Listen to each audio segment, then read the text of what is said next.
그럼 이제 개발 핵심 전략인데요. 이게 와디브역에 뭔가 좋은 공간을 만들자, 썬큰을 만들자 이런 얘기를 하려고 한 건 아니고요. 저희가 실제로 많이 쓰고 있는 거를 좀 더 설명을 드리려고 하고 있습니다.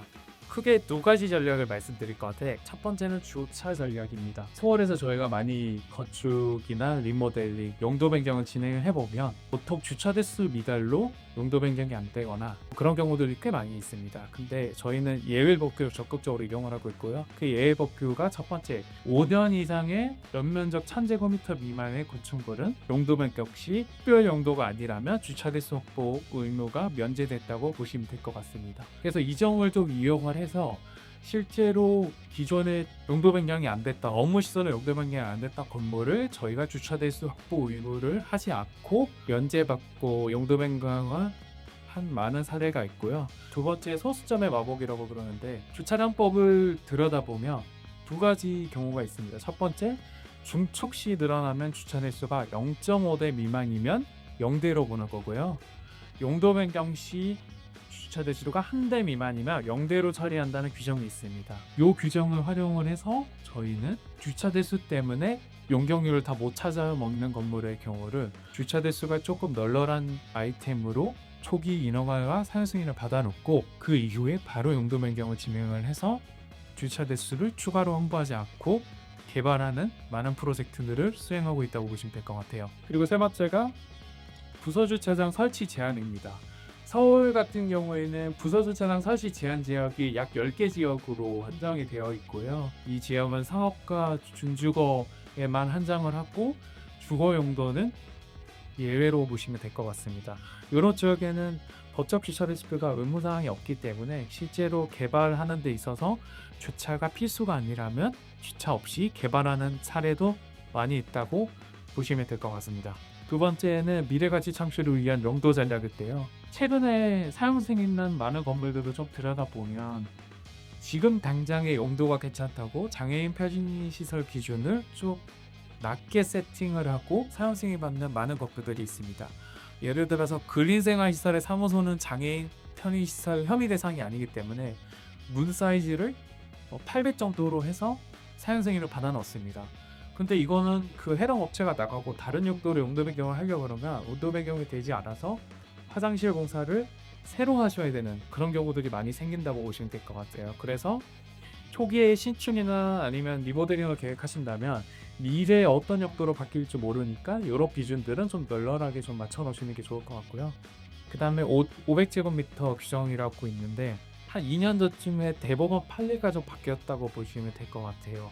예전에는 이제 건축법에 근린생활시설의 사무소와 업무시설의 사무소에 대한 기준이 건물 내 500제곱미터 이상이면 업무시설의 사무소고 500제곱미터 미만이면 근린생활시설의 사무소라고 규정을 지었는데 집합 건축물, 즉 한 건물의 소유권이 여러 명인 경우에 이게 재산권에 큰 영향을 끼칠 수 있다라고 대법원에서 판단을 하고 사용자 기준으로 봐라라고 판례가 바뀌었습니다. 그렇게 되면서 실제로 근린생활시설을 다 사무소로 넣더라도 업무시설의 사무소가 아닌 근린생활시설의 사무소로 다 세팅이 가능한 점이 유용한 그 설계법으로 보시면 될 것 같고요. 그 다음에 조금 크게 개발을 하고 싶다라고 하시면 실제로 2종, 3종 일반 주거지역에서는 업무시설이 3000제곱미터로 규제가 되어 있습니다. 서울지역 같은 경우에. 그러면은 이거를 용적률로 환산을 했을 때 만약에 개발할 부지가 300평 이상이다. 그러면 내가 300평 이상의 땅을 개발할 건데 다 업무시설로 계획을 하고 있다라고 하는 건 말이 안 된다고 보시면 될 것 같아요. 이거는 업무시설로 전체를 푸실 수는 없고 근린생활시설이 필수로 끼워져 있다라고 보시면 될 것 같습니다. 그래서 저희 회사에서 지금 패스트5에서 지금 개발하고 있는 사례와 개발 전략을 간단하게 좀 설명을 드리겠습니다. 서울대 입구역 개발이고요. 이 땅은 원래 건축주분이 고시원으로 리모델링을 해서 쓰려고 이제 검토를 하시다가 저희랑 미팅을 하시고 신축과 리모델링에 대한 비교 전략을 같이 고민을 하던 차에 신축이 낫겠다고 판단하셔서 신축으로 개발하신 사례라고 보시면 될 것 같습니다. 패스트5 서울대 입구점이 될 예정이고요. 해당각 같은 경우에는 주요 핵심 전략은 이게 대로면에 있는 게 아니고 이면에 있는 1층이 활성화되어 있지 않는 그런 해당 땅입니다. 그래서 저희의 이 핵심 전략은 1층을 비워내고 지하인들을 끌어올릴 전략이라고 지금 적어놨는데, 이게 무슨 말이냐면 건물의 1층에는 기계식 주차장으로 가는 그 기계 출입구가 있고요. 지하에는 기계식 주차장이 2열로에서 배치가 되어 있었습니다.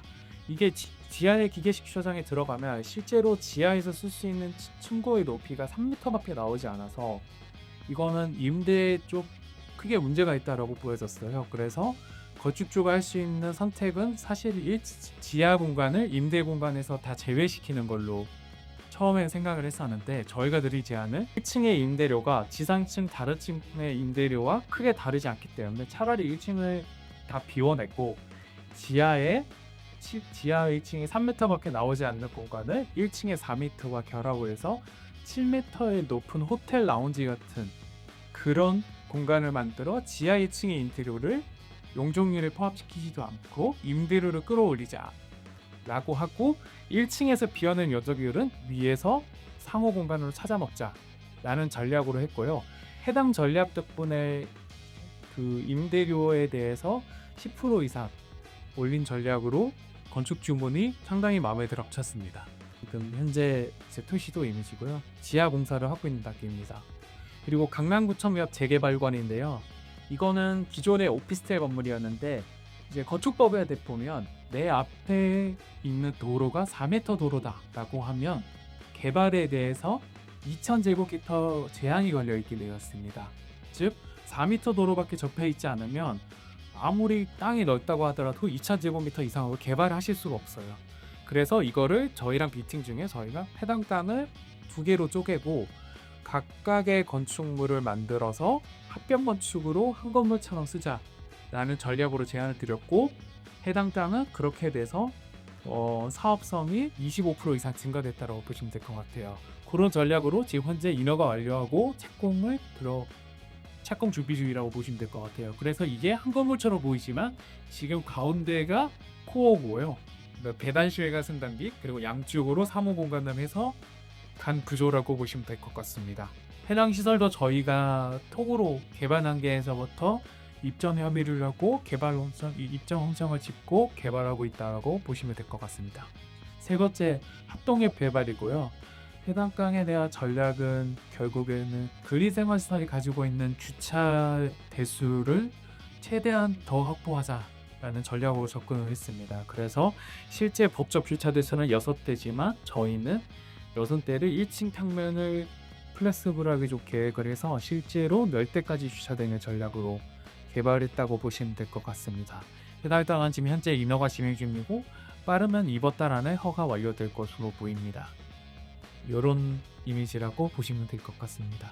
그리고 네 번째 사례는 천호역 개발의 사례인데요. 이거는 지금 해당 건물 자체가 규모가 너무 작기 때문에 실제로 건물 내에서 계단과 공용시설이 차지하는 면적의 비율이 너무 높아서 외부 계단을 적극적으로 활용을 해서 면적을 초과 확보한 후 사업성을 올린 그런 안이라고 보시면 될 것 같습니다. 현재 5층 정도 국사 완료된 상황이라고 보시면 될 것 같습니다.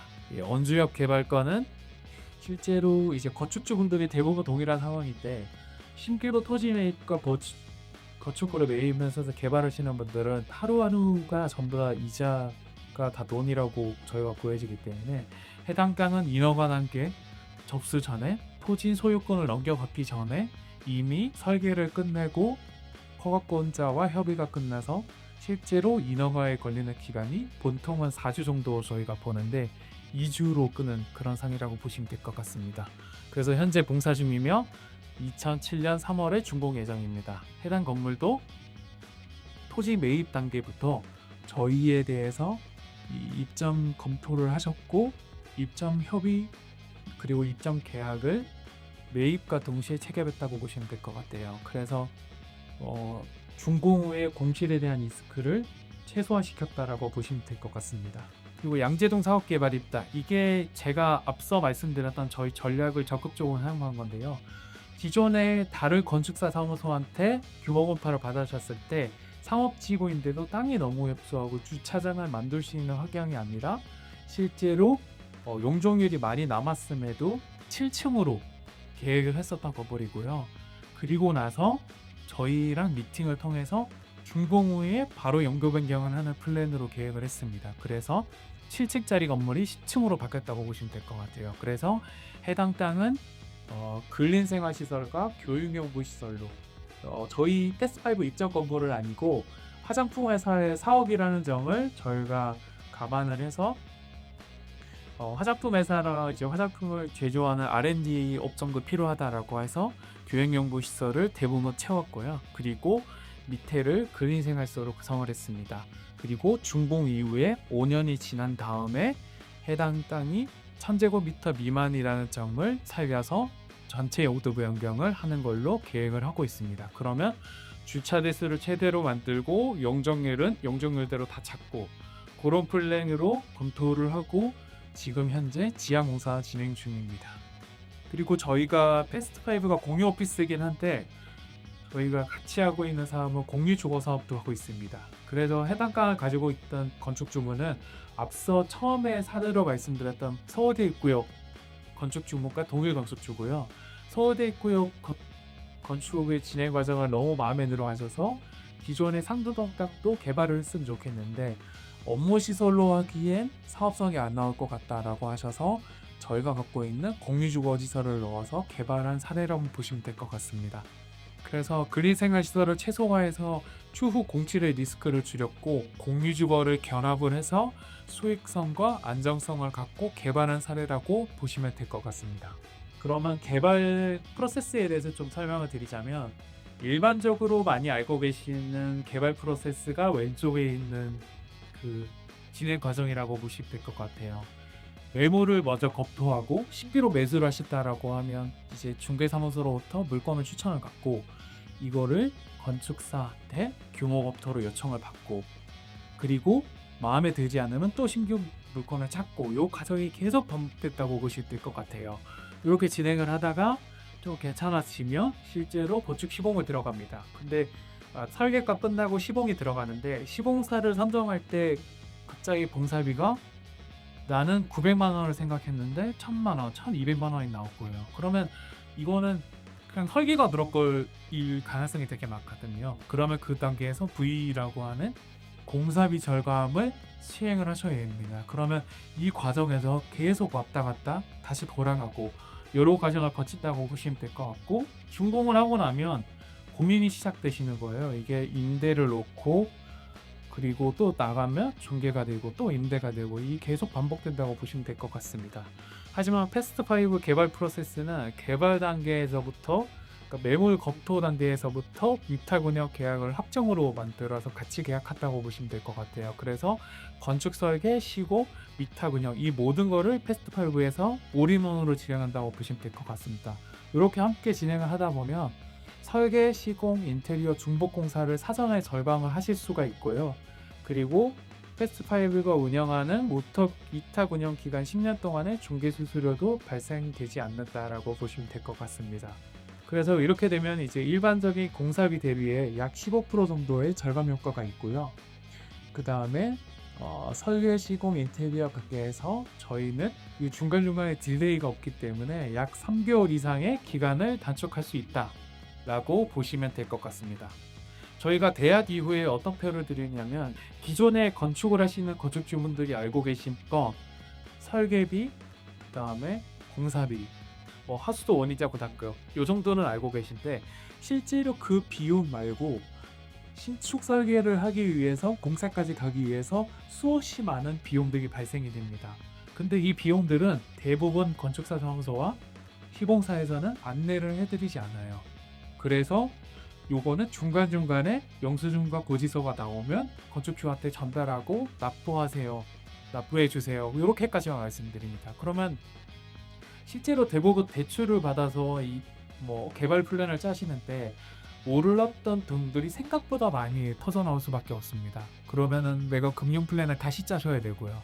그래서 저희는 처음에 계약을 하고 나면 이 사업의 총이익이 얼마가 들 건지를 건축주분에게 재보고를 해드리고 이 사업 총액과 그리고 내가 갖고 있는 예산을 비교해서 전체적인 건물의 규모와 그레이드를 함께 결정한다고 보시면 될 것 같아요. 그래서 매월 오른쪽에 보시는 게 매월 얼마씩 납부해야 되는지, 어떤 항목에 얼마씩 나가는지에 대해서 상세하게 안내를 드리고 있습니다.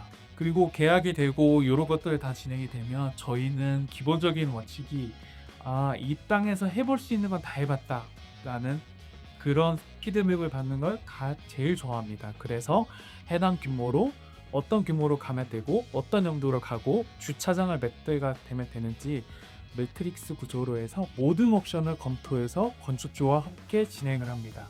그렇기 때문에 나중에 이랬으면 좋았을 거라고 하는 뒤로 돌아가는 법이 없다라고 보시면 될 것 같아요. 그래서 더 할 것도 없이 충분히 검토했다, 요 정도까지 본다고 보시면 될 것 같고요. 그래서 하나의 플랜 결정나면 오른쪽에 보시는 것과 같이 모든 옵션별로 플랜을 짜고 건축주한테 장단점을 비교해서 설명을 드리고 함께 의사결정을 한다고 보시면 될 것 같습니다. 이렇게 진행이 되어 있네요. 저희는 보통 디자인 같은 경우에 10개 이상을 뽑아서 건축주에게 브리핑을 합니다. 왜냐하면 테스트 파일과 입장 협의를 하고 진행을 하시는 거지만 건물의 소유주는 건축주분이고 저희는 위탁 운영 기간이 10년이기 때문에 결국에 가장 중요한 건 건축주의 생각과 그리고 건축주가 원하는 방향입니다. 그래서 그 방향에 맞게, 취향에 맞게 모든 디자인을 뽑아서 보여드리고 선호도가 하나로 합축되면 이 안에서 또 파생된 두세 가지의 옵션을 더 보여드리고 이렇게 의견을 좁혀간다고 보시면 될 것 같습니다. 이 과정 중에 저희가 그동안 오피스 공간을 사용하고 일대하고 피드백 받았던 내용을 적극적으로 건축주분에게 조언을 드리고 최적의 그리고 누구나 선호하는 그런 건축물로 만들어 간다라고 보시면 될 것 같습니다. 이상으로 제가 조세혁 공업빌딩에 대해서 설명을 드렸고요.